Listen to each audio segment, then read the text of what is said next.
Hey guys, back here with Thin Man Racing and Thin Man Garage. Depends on which channel you're looking at. This video may end up on both, you never know. Like I said, today we get to come down here and pick up our turbo for the Regal project. This is the next step. We're hanging out today with Reed. Reed is the owner of Work Turbochargers. Yes sir, thank you for having me. Excited. We just got some general questions about turbos. We're gonna kind of hit the high spots. If you really want to know how turbos work, you can go to Reed's his website, and it is workturbochargers.com, or you can visit us on YouTube, Work Turbochargers Official. We'll put that in the comment section so you guys will have it. Awesome. And you know, a lot of people say a lot of things about turbos. You know, and some people feel they're experts. I am not a turbo expert. I can kind of tell you. I can kind of tell you the high spots, and but there's a lot of science that goes into turbos, and there's a lot of misinformation out there. And this video is not necessarily to tell you all the answers. Like I said, you can go to his website and find out exactly how they work. But today we're just going to answer some simple questions and go over why we chose the turbo that's going on the Regal and what kind of power it should make, that kind of stuff. But Reed, I guess we'll just start off with Turbocharger 101. Turbo 101. Why a turbo and how does it work? Well, you know, it's easy. You know, you pump in all your hopes and dreams right here, and this baby side over here eats up the atmosphere and turns those dead dinosaurs into horsepower. Pretty simple. For real though, you know, turbos obviously very simple, but it's often very misunderstood. Like you said, we see a lot of information out there that's right, a lot of it that's wrong. But short version of a turbo, it is an air compressor. So you have two sides: the exhaust side, which takes your exhaust energy out of your engine and turns the exhaust wheel. That exhaust wheel is connected to a shaft that connects to the compressor wheel.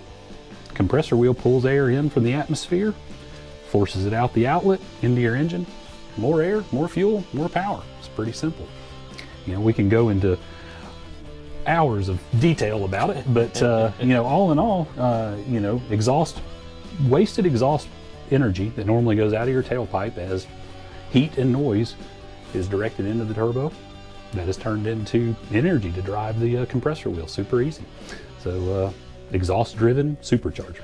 I've heard a lot of people say it's exhaust pressure that turns the turbo. Yeah, you know, you blow hard enough on it, it'll turn it.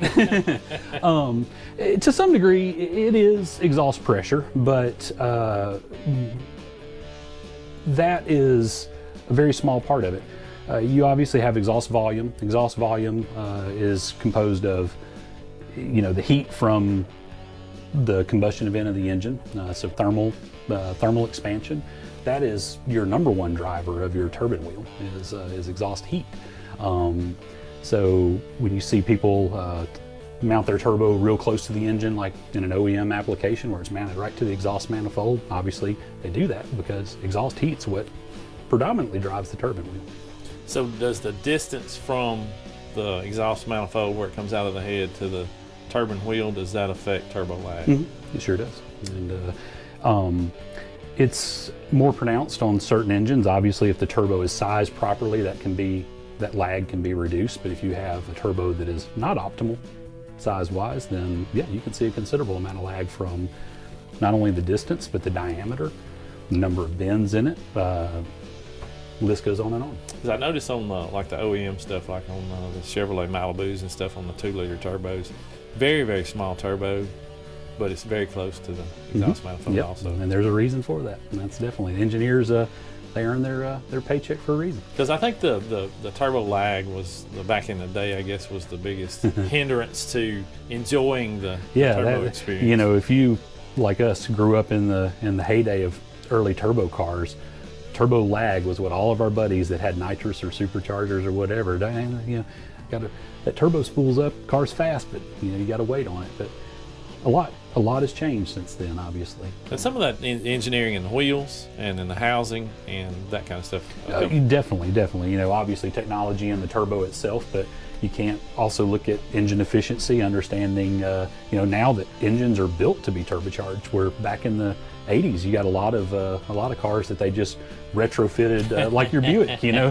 that little V6 in your Buick started out back in the '60s. You know, it was never intended to be a turbo engine, but hey, it worked pretty well when it finally made it to 1987 in its heyday. You know, there's guys standing around the room and like, hey, we ought to make something turbocharged. Let's use that 3.8. Yeah, okay, you know, that seems like that's a good place to start right there. Hey, without that car, I wouldn't be standing here talking to you. You know that. And that's kind of crazy what brings you to the business, I guess. But you know, you hate to talk about the good old days, but it was the good old days. Man, it's, and those good old days do nothing but get better and better. It is. Yeah. It is. You know, you look at new cars and how much horsepower they make. You know, that little 2-liter turbo. I don't remember how much that makes, like 300 foot-pounds or something. You know, it's ridiculous. It is to see this technology come full circle, and with the newer stuff that's coming, even in the next 3 or 4 years. I know electric cars are big on everybody's thought process right now, but you know, if you're going to make an efficient car this day and time, it has to be turbocharged, and the OE guys know it.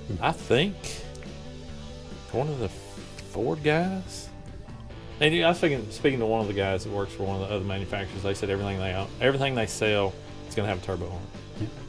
Yeah. It's hey, I'm happy for it.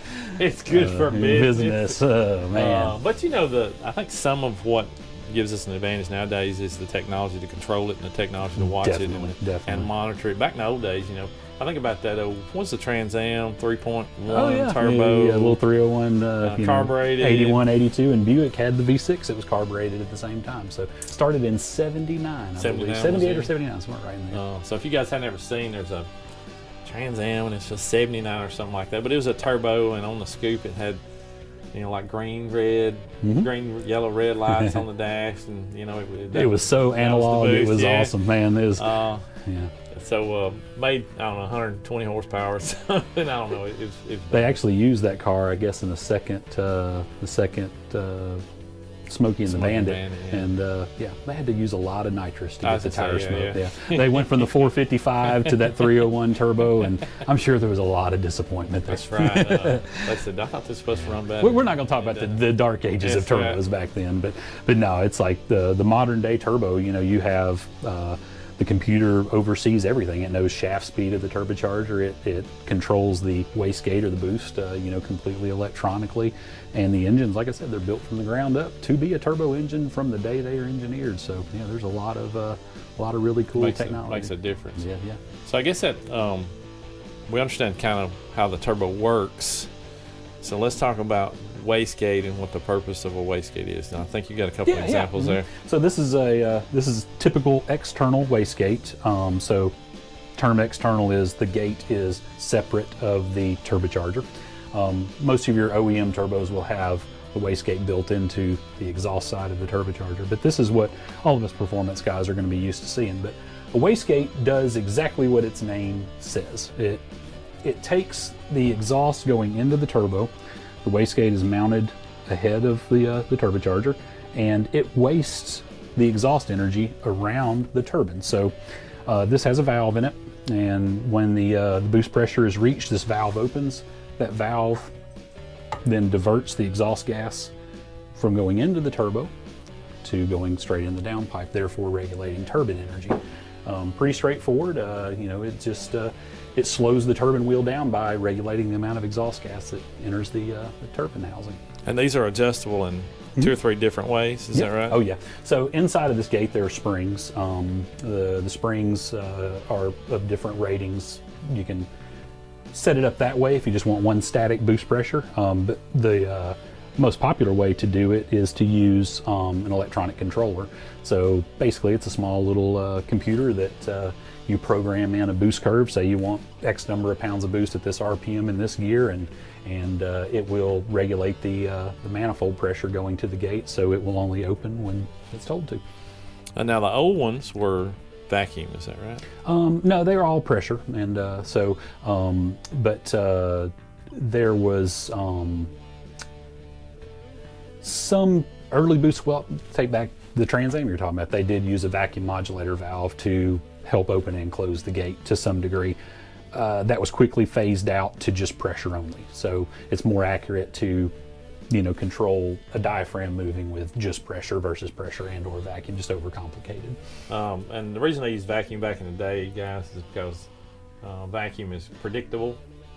So that's a known value that they could use and be reliable. If the engine's running like it's supposed to, it was reliable and it was the same at all times, but it turned out to be cumbersome. Yep, it was the problem with earlier wastegates, with a problem with a lot of earlier turbo parts period, where the wastegates at the diaphragm were to fail, you'd have an internal vacuum leak at that point and the car would run bad and then cause issues. Where if you have a boost pressure leak, you're not acting on the diaphragm as much because you're not in boost all the time, where you're in vacuum all the time. So a vacuum acclimated. That's a good point. Yep. So it was too much duty cycle on the diaphragm for vacuum to work properly over a long time. I can see that. And if you ever hear a turbo car on boost and then you let off the accelerator and that whistling, that popping and snorting sound, that's... So, without going into a long drawn out video, you have another valve, compressor bypass valve, or what a lot of people will commonly call a blow off valve. They both are exactly the same. Some European cars will call it a diverter valve. Yeah. So you'll hear that term a lot. The turbocharger, when it's spinning, there's nothing to slow it down. It carries a lot of inertia. Turbo will sometimes spin well over 100,000 RPM when you're under boost. In your car, when you let off the throttle, you close the throttle plate, but this turbo is still spinning. The air leaving the head pressure out of the compressor housing to the throttle plate has to go somewhere. So if you do not have a bypass valve in the system, then that air is forced back out of the turbocharger and it'll actually stall the compressor blades and make the turbo flutter. So if you've ever driven a Grand National or an SVO Mustang or any of our domestic turbo cars from the 80s, every time you'd accelerate then let off, you get that really cool turbo flutter.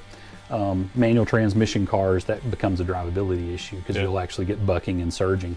So the compressor bypass valve does not control any type of boost. All it does is when the throttle plate closes, this is hooked to vacuum.